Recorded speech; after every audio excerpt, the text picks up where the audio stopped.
Hello, good morning. Good morning. Ron, how are you? I'm well. How are you? I'm good. Welcome to Second Cup of Sunrise. Thank you for having me. I always love being here. Yeah, we're making it happen. A little Bills background there for you. You Why know? not? On this Victory Monday, they call it, Okay. It's a victory Monday 'Cause because they won. the Bills won. yesterday Okay, against the good. Browns. So everybody has to be happy. Most people are happy. Yes, no school for the kids. I think a lot of kids happy about that as well. Yes. As school is out, I don't think you had like one traffic issue this morning. No. And that is the gift of quiet weather. That is nice. Yes, no weather, as well as then on top of that, there was Everybody's off. a lot of people are off today. This building's a little bit quieter today. Yeah. It is a little quieter today. I was expecting more people to come in with kids. Oh, sure. Bring Does the that kids into happen work. sometimes? Yes, You it know, does Parents occasionally. who share kind of Right. that duty of who's going to take off work. Right. Some people are just like, they're coming in. Yeah. You ever brought your dogs into work? I brought in my older dog once in the Mhm. morning, and then my husband came to pick her up before the rest of the building came in. Oh, okay. So everybody now we got to some- enjoy her, a little bit. Yeah. and then she skedaddled That's fun. before my boss came in. I've seen there's been lots of News 8 dogs. Not I the, yeah? A lot of them. Yeah, yeah. I know Eric brings in Bolt every once in a while in the evenings, which are pretty chill. We've had some producers in the past that have brought dogs and things like that. And Brennan brings in dogs all the time for Yeah. the It makes Lollipop. everybody so happy. it does. Like it's like we hear that dog coming in for Friend for Life, yeah. and everybody in the halls just taking selfies with that thing. Yes, it's so true. And therapy dogs, we do cover that in stories a bunch, and it seems like a little silly, But then you like experience it yourself. You know what I mean? Like Oh, therapy dogs are like 100%. an actual thing. They seem like a little silly, but then you're like, oh yeah, like they literally reduce stress. No, they do. I find myself, I get some social anxiety. So I find myself, if I'm in a home with a dog, this happened to me just the other day. I was at a friend's house for a birthday party, and they have a huge poodle who's adorable. And I found myself just as everybody was, gathering, I was just like, yeah, me and you, doggy. Yeah, We're gonna chill here and we're gonna smile at people, but it's just me and you. conversations are pretty easy with dogs, aren't they?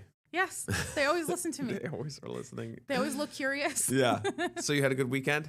I did lots of sleep. It was so necessary. You caught up. I did. I was expecting you and Brennan after last week's not feeling so great. I was afraid Yeah. that would hit me. It Coming did in a your little direction. bit. Sure. It did a little bit, but I think the sleep kind of made it go away. There you go. You know what?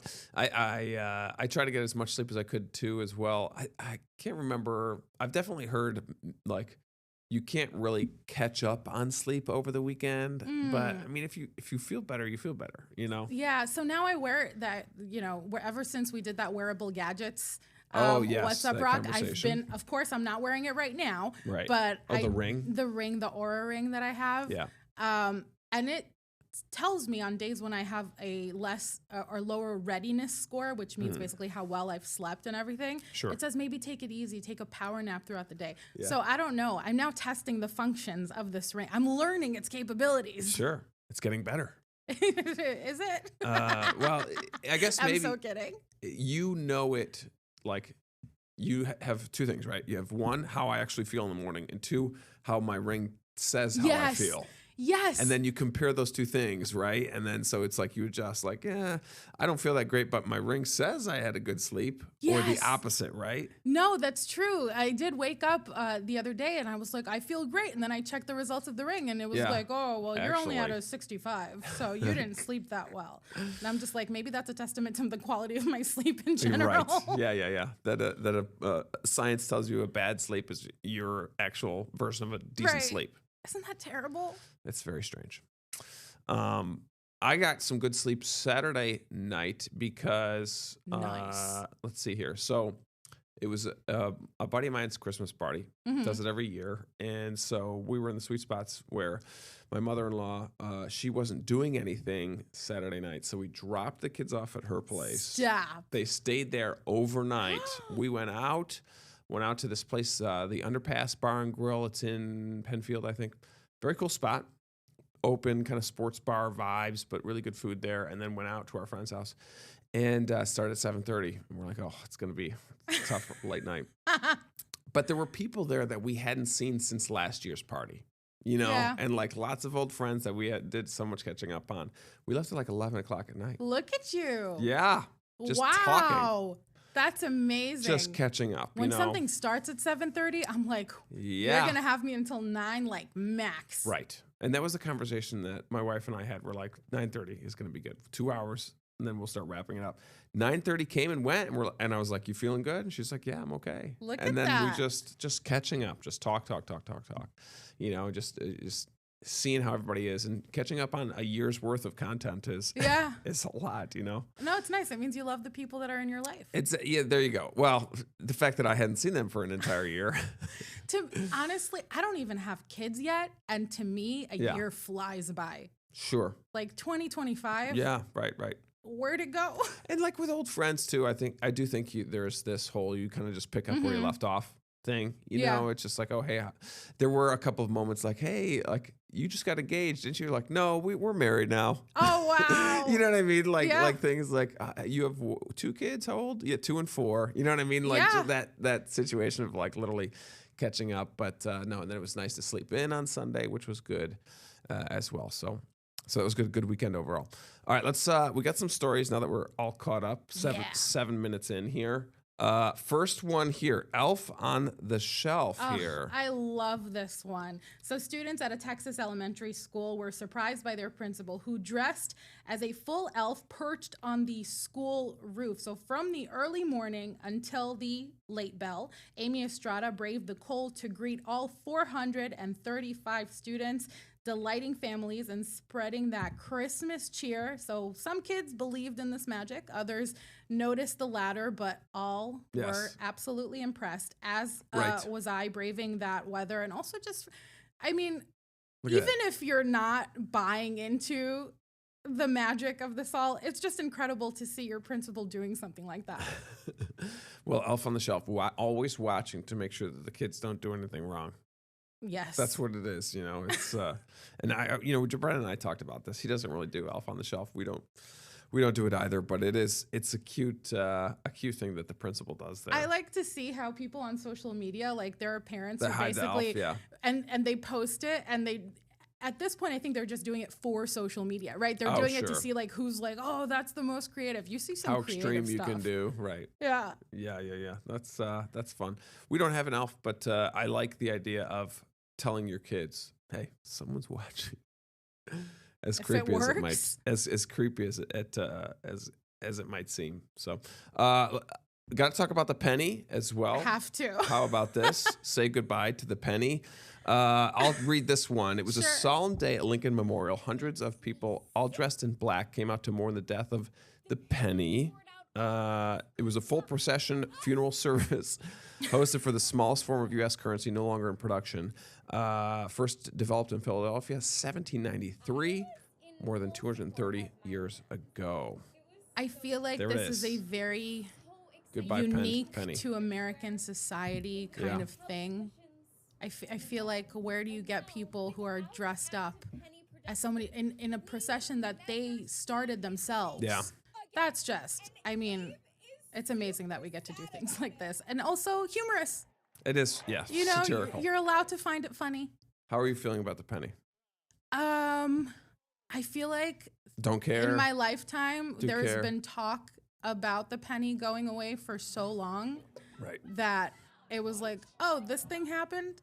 Cool. We've been talking about it for decades. Yeah, and just nobody pulled the trigger because I think there was like an industry that made it, that wanted to keep making them because they were making money off of it. Oh, I didn't know that. Yeah, that was the reason why we didn't do it. Because the people that made the pennies were like, well, we're a company that makes pennies and we're still profiting off of it. So don't kill the penny. It's always follow the money, isn't it? It's exactly. Did you pack pennies when you were a kid? No. Oh, no, the closest I came to dealing with any money is in my dad's business. He would let me count money occasionally. Oh, okay. There you go. And, do the whole envelope thing and put the amount and all that stuff. So that's the closest I got to any sort of... Were you dealing with some big bills? I mean, I was a kid. Let's not go crazy. He probably was counting directly after me. Yeah, like right, he of probably course. he was like, we had to bring Double checking your work. See, we had to bring the kid to work today. Right. We kept her This is busy. her job. She did some inventory. Also, let's review everything she just did. Right. So I did a lot of coin counting when I was a kid. Did you? Yeah, I would basically wait until, back when cash was much more used. We'd have the coin jar, and I would always collect the coins, and I had the long sleeves for the pennies and the dimes, the nickels, and I would fill them all in and stack them and bring them to the bank and then cash them in for money. Very cool. Yeah, I wish I did that. But you see, did a lot of stacking. Because of the dad stuff, I was able to swap bills. Oh, there you go. So I never really swapping bills. Yeah, it's like, hey, Dad, I have a bunch of coins. Great. We're gonna take all those coins to the bank anyway. Here's some bills. Let's swap. Okay, that works. There was no Coinstar. There's no Coinstar when we were kids, so we had to put them in the little things. And Coinstar takes like 20% too. Oh, off the top. I've never used one of the machines. I don't know. It's not a good deal. Okay. So the best things to do is just to go to your bank. I went to Walmart I had to get jumper cables. I told this story on this show, actually, that my car broke down. But I had to buy jumper cables at Walmart, and I paid cash. And the guy said I can't remember what the price was, like $15 and like 32 cents, I think. And he said that they round down for what it's worth, so it's 30 cents. Wow. So if you pay in cash, you get that little discount downwards. And that's what's happening right now. Happening. Penniless. I mean, I'm sure if it was 30, I wonder if it's 38. Do they go up to 40? Or you know what? I bet they probably always round down just to be nice. Probably. 38 goes down to 35. That's going to be more common. Like I feel like people. 34 goes down to 30. Yeah, I feel like at some point people are now going to walk in and kind of understand the cash. Yeah. Landscape, if you will. Because I think the pennies, the number of pennies will probably just slowly shrink and shrink and shrink until they're pretty much all gone. Do you by any chance know when that's slated to happen? I'm sure there's some sort of prediction on how long it'll take the penny to be when the pennies will be completely out of distribution. I don't know. That's interesting. We could probably look it up, but I'm sure people will always still have pennies. It's just like I can't remember. Like I think. I didn't I bring it up on the show that I bought some toothpaste or something and I used a penny? Yes. With you, me, and Brennan. Yes. We were saying when do you ever use cash? And I was right. When do you ever use it? It was I bought toothpaste, it was like $3.01 and I had a penny on me. Yeah. No, I mean, you have to, if you have the cash on you, I always get excited with exact change. And it used to be that the cashier would also be really excited with exact change. Oh, they love it. Yes. But now you have a lot of younger kids who don't even kind of know that math in their heads. No. No, so they look at you see their face like, how do we deal with this? Yeah. Oh yeah. Where if something costs like $17 and you give them like $22 because you want a 5-pack, right?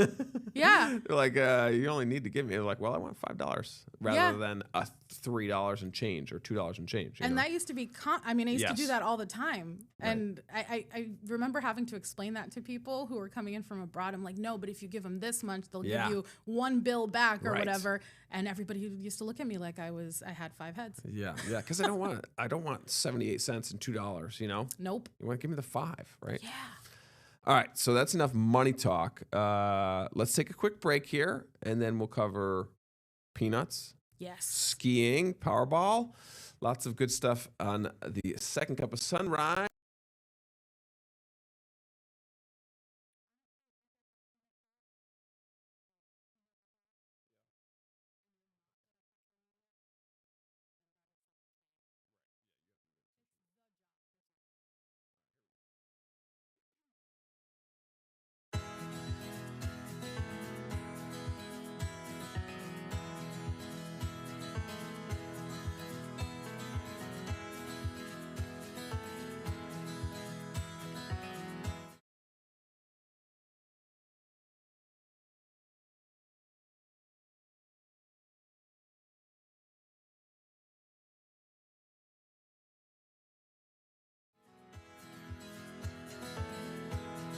There we go. Welcome back.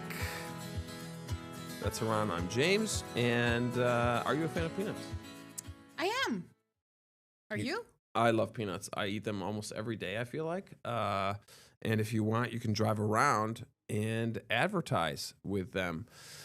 Let's see here. $45,000 a year-long gig includes salary benefits and perks to basically showcase planters that they're hiring for this upcoming year. 3 recent grads who travel the country in the iconic 26-foot Nutmobile, spreading smiles, snacks, and brand buzz. Yep, I can't believe that this includes. I mean, I feel like you would do this job just for the hype of it, right? Like you would do this job just to, if you wanted to explode on social media, let's say, and you have the opportunity to do this job for a year and kind of film yourself doing it. I think that is a launching pad for a social media career. Yeah, I mean, it has the rumblings of the Wienermobile. Yes. You know, it's very similar to that. I think I'd be scared to drive the thing. Yeah, it looks very intimidating. Right? Yeah. Exactly. Like maintenance on that thing. Oh, could you imagine? That's what I want to know. They say pay, salary, benefits, all that good stuff. Yeah. Are you a mechanic? Yeah. Who's in charge of, how does that work? Actually That's what I fixing want to know. Yeah, I love peanuts. My kids do peanuts as well. We do a lot of creamy, obviously, because crunchy is a little sketchy. I like crunchy, but we stopped eating it when we had kids, unfortunately. Is it because of lack of teeth? No, the small pieces in there. Okay. Like get caught, in the throat. Basically. Yes, that makes sense. So, but we used to have crunchy when I was, so maybe once they get like to 5, 6, 7, we'll switch back over. Major producers, Georgia, Texas, Alabama, North Carolina, but mostly in Georgia for peanuts. Peanut butter is kind of the number one thing. Let's see, any other interesting facts. It takes 540 peanuts to make one 12-ounce jar of peanut butter. Wow. That, it's so like easy to make nut butters at home. How do you make a nut butter? Do you put it in a food processor? Essentially, yeah. That's like the... And then you add water, or what's the liquid? No, my understanding is that the oils that come out of the... I've never done it, but I hear that it's the easiest thing in the world. Like making almond milk is like the simplest thing in the world. Yeah. None of us just do it, and we all go with the convenience of buying it in a store. Yeah. Almond milk, I made it one time. You have to put it in like a cheesecloth and then like soak it in water for a certain period of time. Right. So there's like a little bit of labor involved in that. But then you have your own. You have your own almond butter. That you know exactly what's in it. I don't know. Yeah. No, there's some things where it's like I like to make mayo. I think mayo tastes a lot better when you make it. My sister makes mayo. It's like $3, for a jar. You know what I mean? It's like not that expensive. I've made ketchup before and it tasted good, but it was like, this was way too much work. Effort for the thing. Yeah, like I guess smashing it and grinding it. It's just... So I have this thing with mayo where it kind of... I like mayo, but something about the process grosses me out. Like the fact that I know that it's eggs. So... Oh, sure. So actually, I think that if I made it myself, I'd like it more. With mayo? Yeah. It's weird when you do it because you have your emulsifier. Mm-hmm. And you've got your emulsifier in there, and then you're like ripping it as the egg and the lemon juice and, Dijon mustard or whatever's in there. And then you pour the oil in, and it goes from clear to white. Wow. And that conversion is bizarre and fascinating at the same time. Mm-hmm. And then whoosh, you just create it. It happens so quickly. Yeah. You used to have to beat it, and then it's like, no, you got to use the emulsifier. Got to use the emulsifier. That's the best way to do it. Okay, so let's see here. Skiing, we talked a little bit about skiing this morning. Yes. That was a fun conversation as there was not enough snow in Utah. Nope. You want to talk about this one? Sure. So Bristol Mountain is hosting 20 athletes competing for a spot to represent Team USA at the Domestic World Cup events. The contest was originally slated to be in Utah, but the weather was actually too warm, sending the athletes here. I think we have a sound. In a matter of 3 days, we were able to make all the snow needed for this and build the jumps and get it all prepped and actually jump. We jumped on the 4th day, and everyone was really excited, but they all had to fly from Utah all the way here in order to hold this competition. It's very familiar. My home's close to here, so it's kind of just like these are all my people and my family can come here and everything, so my friends all watch and it's really fun. A little nervous, pretty excited. We're just trying to get our jumps dialed in with the little time we had, but we'll see how it goes. It would be great. It would be awesome in front of the home crowd. A lot of friends watching, so it would mean a lot. And 4 athletes will be selected to compete in the World Cup events today, and depending on how they perform, they'll head to the Winter Olympics. So this is a big deal, and I think the fact that our region always surprises me. Like the fact that something bad in terms of this could happen somewhere else, and then we're like, you know where we should send him? Yeah. We should send him to the Finger Lakes region, because that's where the action happens. They have the ability to make the ramp, which is really cool. And there's a lot of other great slopes up in the Northeast and things like that, but this one's pretty easily accessible. You've got the Rochester Airport that's 45 minutes away. Like a lot of the big slopes that you have in like Vermont and New Hampshire are like harder to get to, hours from like a main airport. Okay. You know, and I think that's why this location is chosen for a lot of this stuff. But Utah has struggled with snow recently.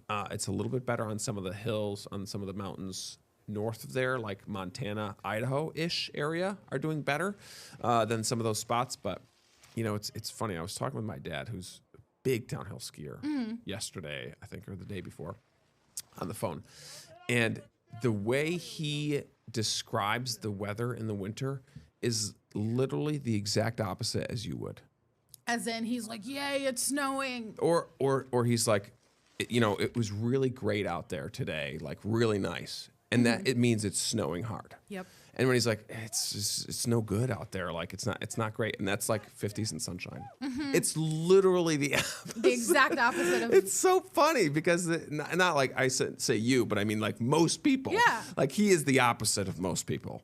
That No, I he get that. revels in when it's snowy and cold, and when it's warm and like what other people describe as nice. He's like, this is just not going to work for But me. you're missing what kind of human I am. I'm the type of human who needs the weather I need at the time. Sure. So if I were to be going skiing or I needed it to snow, I'd be like your dad.